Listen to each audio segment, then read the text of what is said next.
everyone. My husband and I were working from home from Australia this past winter. We decided to spend our winter time somewhere that is not cold, the same as here in New Jersey, and we went to Australia. We spent only 3 days in Sydney, and the majority of our time in Australia we spent in Melbourne. The new videos should follow, at least that's the plan. We chose to stay in Sydney for just 3 days, only because all the information we found online suggested that there was not much to see in Sydney, and Melbourne is a better option for a long stay. But I think Sydney is a beautiful city, day and night, it's just beautiful. If you ask me what is the best city for a long stay, Sydney or Melbourne, because there were a lot of questions like that on the internet, I cannot say for sure because I'm comparing only 3 days in Sydney to 1 month in Melbourne, so Google it.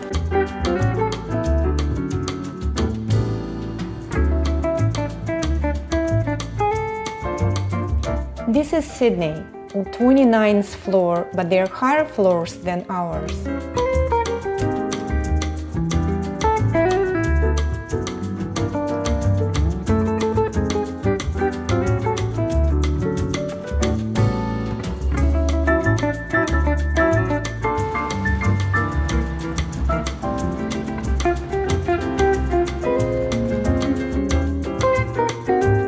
There are no wires between the stops. First I thought there were no wires at all, but then I saw wires only at the stops. This is interesting. It's a shopping mall. Look at this enormous stained glass. We're going up. Did you notice that we're on the left side? We got used to it eventually, but at first when you go from one escalator to another one, you automatically go to the wrong one. Sydney is a beautiful city and the weather is pleasant all year round. The average temperature in January is 26 degrees Celsius, it's about 79 degrees Fahrenheit. And the average temperature in June is 17 degrees Celsius, about 62 degrees Fahrenheit. I looked it up. I'm sure there are a lot of people who would want to have 4 seasons, but I would rather live comfortably in a comfortable temperature all year round, and if I wanted to enjoy snow, I would just go somewhere for a week or two to a place where there is winter. This is the Queen Victoria building. In the beginning of the 19th century, it was a regular market where people were buying fruits, vegetables, the regular stuff. At the end of the 19th century, it was rebuilt to this beautiful space by a Scottish architect who immigrated to Sydney. The building is enormous. I'll show it to you from the outside when we pass it in the evening. It went through multiple reconstructions, and now it's like a museum, a work of art, inside and out.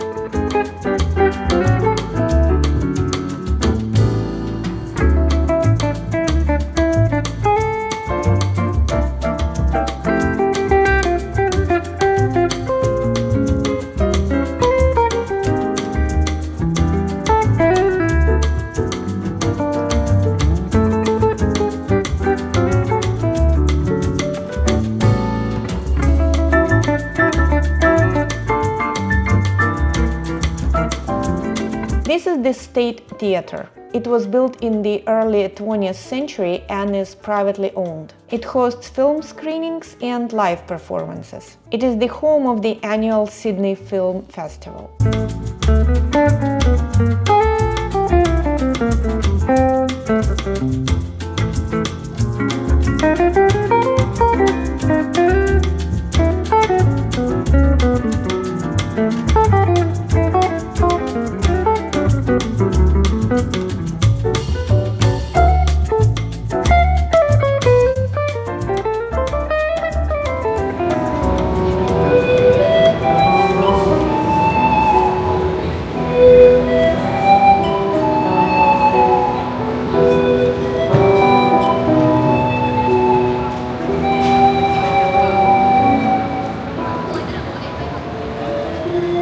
and just a 5-minute walk away is another theatre, the modern Royal Theatre. What I found interesting about Australia is that when they teach young kids in school, in preschool, in kindergarten about the seasons, they do not switch seasons. They call winter months, December, January, February, winter, and all summer months, summer. But it's cold in the summer and warm in the winter. I'm not sure how it is in their textbooks, but I can just assume that when they describe winter, they show beach pictures, and when they describe summer, they show probably snow. I don't know. Also, they turned map upside down. Here's Australia, and there is China, America, and Canada.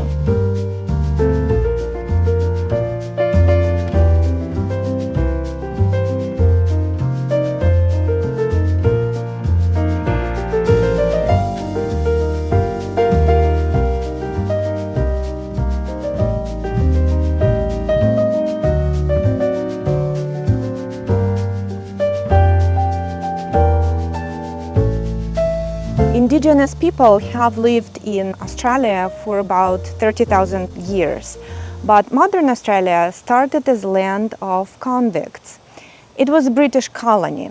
The first convicts arrived in Sydney on 11 ships at the end of 18th century.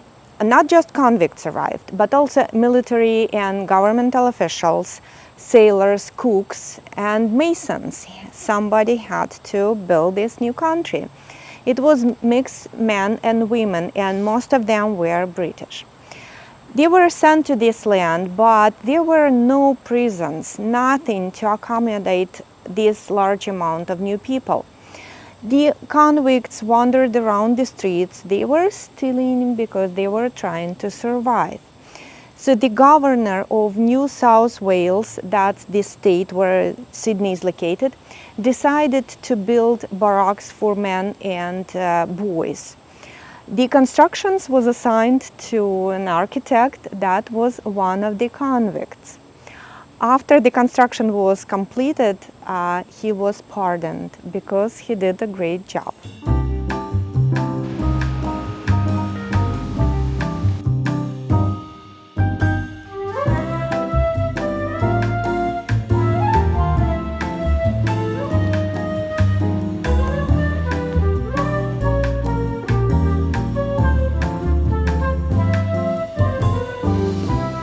This little boar is a replica of a statue located in Florence, Italy. If you rub his nose, you will come back to Sydney.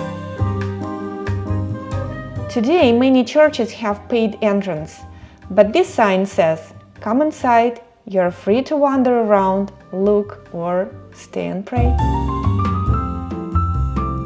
Parliament building, and next is the State Library of New South Wales.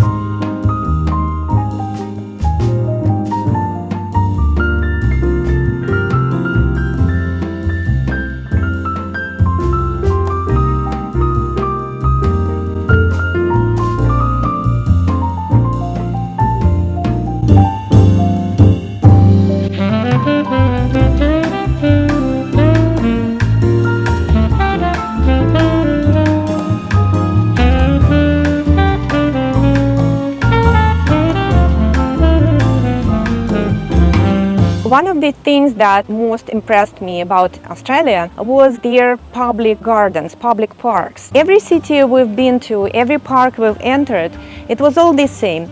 All their public parks looked like our botanical gardens. Their plants had name tags. So the only difference between America and Australia is that, not just America and Europe, is that their public spaces look like botanical gardens, but they're free to enter.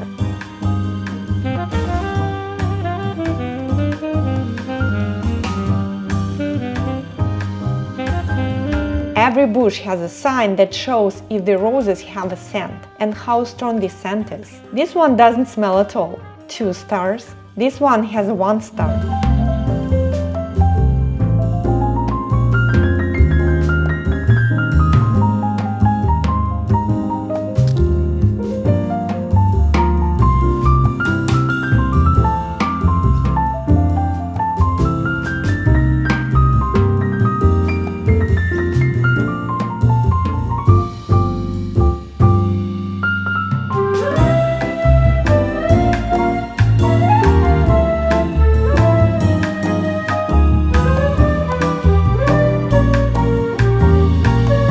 the Conservatorium High School. I guess in Australia, like in America, you can choose which high school to attend. If you want to continue with technical education, you can choose a technical high school. And this one is for those who are into music. Such a nice location.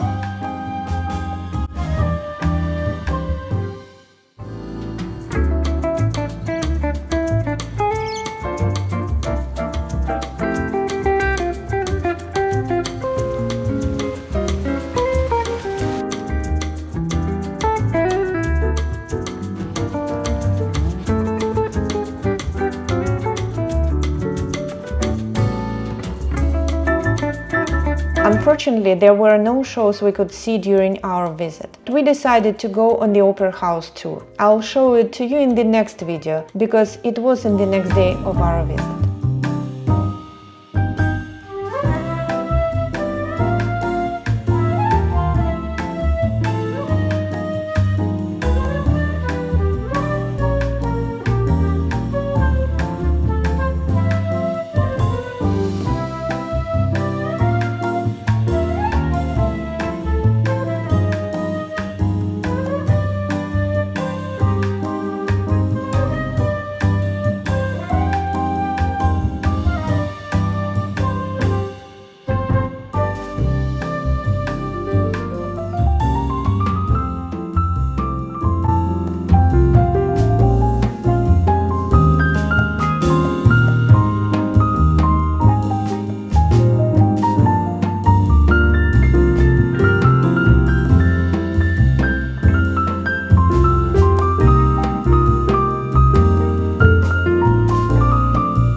It's too late today, but we'll be back tomorrow.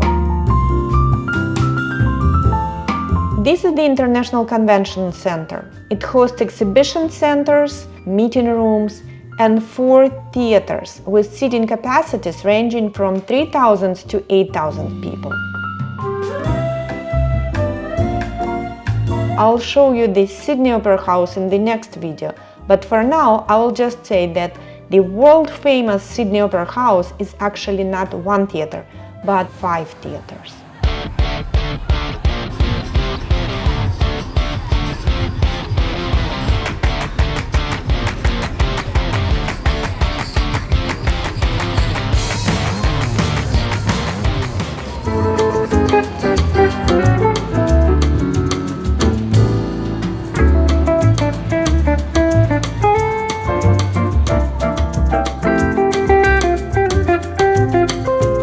Sydney is a beautiful city. I would want to live there if it wasn't that far from everything.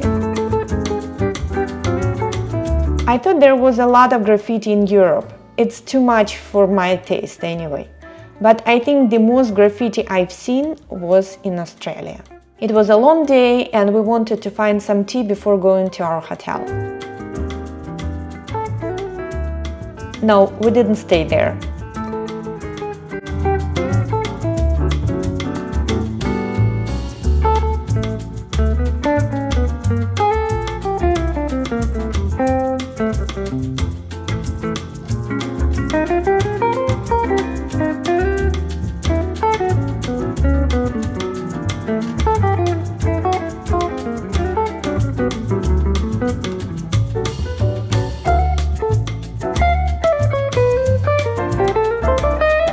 I had to go inside.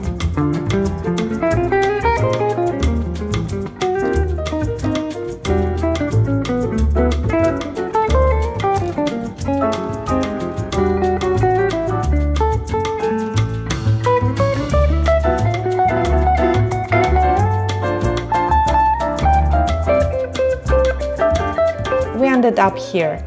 Tea with the view.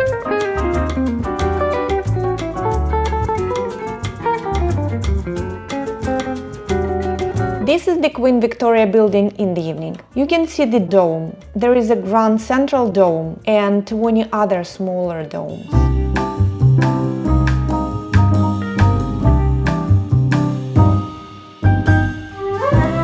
And this is the view from our hotel room.